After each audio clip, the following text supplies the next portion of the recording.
Hey guys, I'm Carla, and I'm here with Scott from Carnifex. So we're gonna go ahead and do my very first interview. So bear with me, guys.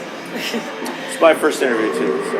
I know that's not true. All right. So with your newest album, Slow Death, what inspired this album? A lot of things, and I think it kind of depends on what aspect you're speaking to. I think the musical influence is different from the lyrical influence. I think that it's kind of more than just a single source of inspiration. It's really, I feel like it's stages of inspiration. Mm-hmm. You have to be inspired to do a record at all, and then what your concept is of that, or what direction you want to go with that, and then as you go through the process, you reach a lot of obstacles, so you really have to sort of stay inspired and find ongoing inspiration in what you've created to keep going towards finishing it. You kind of find a way to put those experiences into writing, right? Yeah, and I think staying motivated to see something through to completion is a challenge. Maybe not so much in the sense of just getting to the end, but getting to the end with the same level of I'm trying to find another word for inspiration. The same desire to have a vision fulfilled. I think you can start strong a lot, and then sort of, downhill a little bit. Yeah, it kind of just be like, well, we're halfway through. Let's just get it done. Which is how you get records that have like 2 or 3 good songs, and then the rest of the album you just sort of skip past that. I won't name names on any bands that have done that. Yeah, I think that's a challenge a lot of people have. Is once you start, how do you keep that initial inspiration? How do you keep that through? Because the process, Slow Death took us 2 years to write it. Yeah. So it's a long time to stay excited about something. You know what I mean?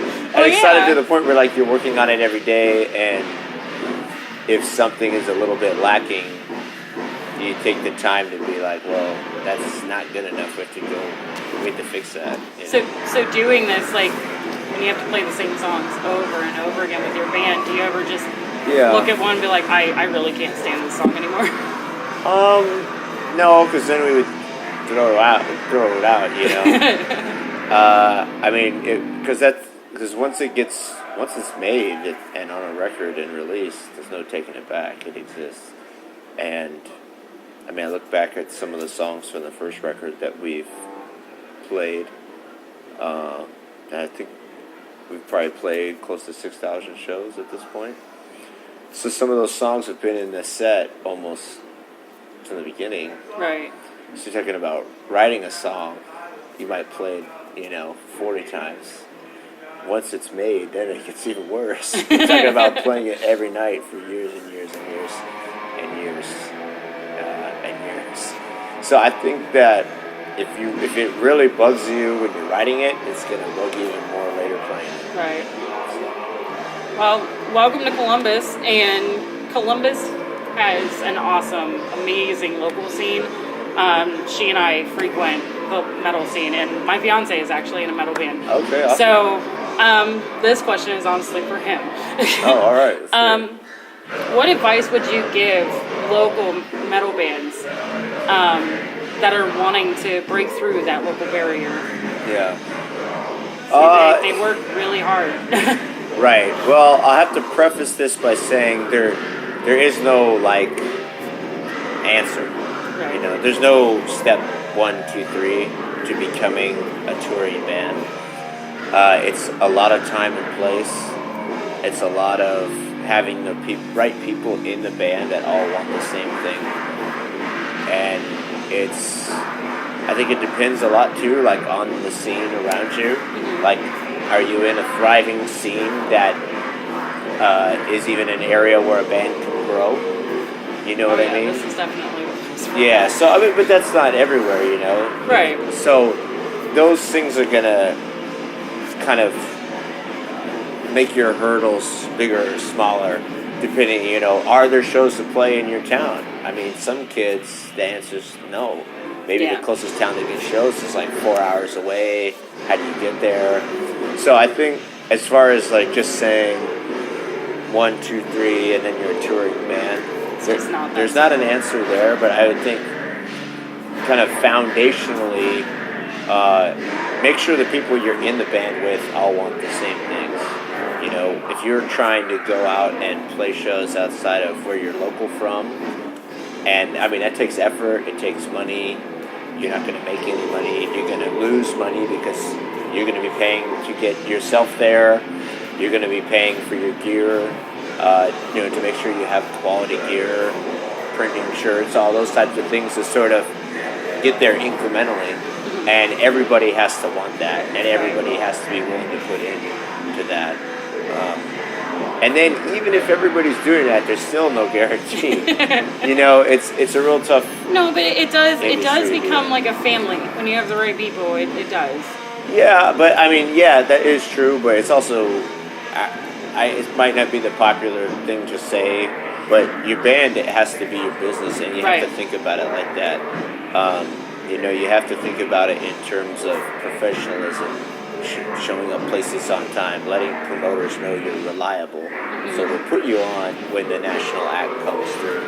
And then getting beyond that, like from where I've ended up, I started Carnifex and now I've been in Carnifex for 12 years.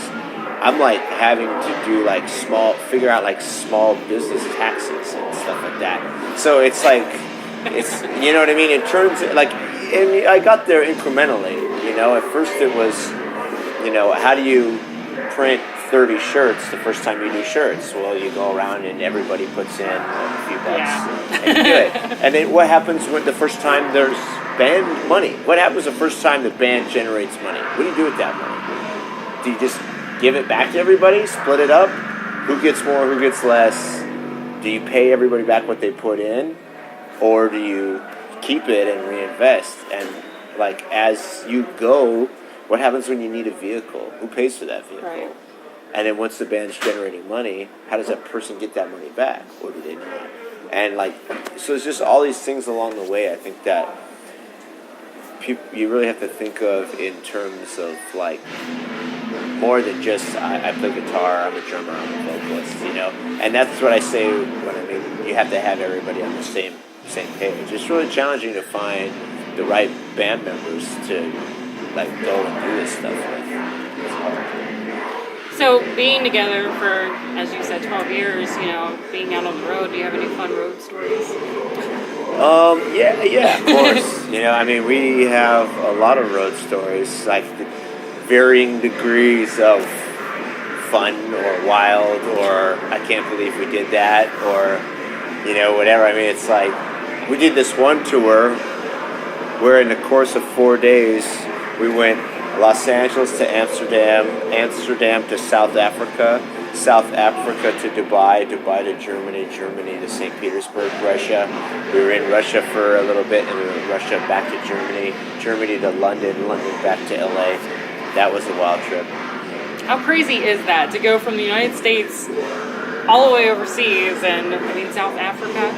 That's just crazy. UAE, we were in Dubai. It was wild. So I look at something like that where that was I think that was 11 days where we were just Northern Hemisphere, Southern Hemisphere, North American continent, European continent, African continent. We went into Russia and we went so far east, we were above Mongolia. So we were coming back around the other way, So it's a lot of flights, a lot of time on planes, and I look back at that, I'm wow, I can't believe we did that. But then, looking back at stuff here, I remember when we were a DIY nobody band, we did a tour where we did 2 bands in one van. So we were both totally broke. So the only way we could actually do the tour was if we put both bands and we would split the gas and split everything. So we did a 2-week tour, where we had like 15 people in a van. Cuddling in a van. Yeah. We took all the seats out, so it's just open. Yeah. So everyone was just like sitting on the floor. And it was a wild experience. So that's kind of like the two different ends of the spectrum, you know? Yeah, but I mean, that sounds awesome, though, to have that experience, to be able to experience that. Yeah, I think looking back on stuff like that, it's you can kind of look back and smile. Sometimes when you're in those experiences, they're not as fun. Yeah. You know, I remember one time we were doing a tour in Southeast Asia, and we were in Indonesia, and they were taking us to the airport in two separate vehicles. And the vehicle that had our gear got into an accident. Like someone hit it. Oh, wow. So we got to the airport, and we were just barely making our flight as it was because the traffic in Indonesia is totally insane. And so they told us, hey, just get on the plane, your gear will be here. We said, I don't think so, let's wait. And the gear didn't show up for hours and hours. So we ended up missing that flight. And then we had to like find another flight, but our visas were also expiring. So if we stayed another day, we would have been over our visas. So in the moment, that was not a fun experience. No. But looking back on it, it was kind of, you know, it's a challenge that we got through, and that sort of paves the way for all these other challenges later, where you can go, well, we got through that, so this sucks now, but it's a challenge now, but we'll get through this. Yeah. So being a touring band, how do you guys maintain home life and tour life? Well, the first thing you do is you have to get rid of that distinction. There is no home life, there's no tour life. It's just, this is what you do. It's kind of like saying, what's the difference between, you know, when, you know, you're going to work or when you're at home. It's like, well, not really a distinction. It's just my life. I go and I come back, and that's just So it just becomes that simple. It has to be, You because know, I got to go to work. I'll be back in a couple months. You know. Yeah, I mean, like this tour, for example, it's 61 days. You know, so I'm gone from my house for over 2 months, and I think we only have like 4 or 5 days off across the whole 2 months. But when I get home, I'm only home for 7 days, and then we fly to Germany to do another tour.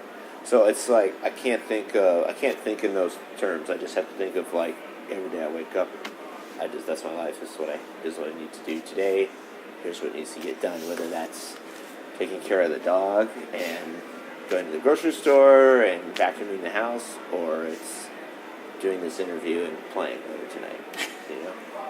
Well, that's awesome. So what's next for you guys? Any new albums that you're working on that's going to come out? 'Cause I have not found anything. So. I mean, it's touring. You know, the record came out in August, so we probably won't put another record out for 3 years. You know, we'll wait. We have a lot of touring to do, and we don't like rushing the writing process. Right. And so it'll be a while before a new record comes out. Yeah, a long while. Well, that's all I have for you. But do you have any shout-outs you want to do, or any sponsors well, mention? hey, thanks to everyone that came out to the show tonight in Columbus. Yeah, we don't play Columbus all that often, so it's cool that Oh, I people come know. out. My fiance and our best friend, they're outside because Okay, great. they were totally stoked to come out here, and Awesome. I get to be the one to meet you. So, so definitely got some jealous ones out there. So I definitely appreciate you doing the interview and being my first interview. So I hope I did very well. Yeah, you did. Yeah, of course. And thanks, guys. Definitely check out Carnifex. And I'll catch y'all later.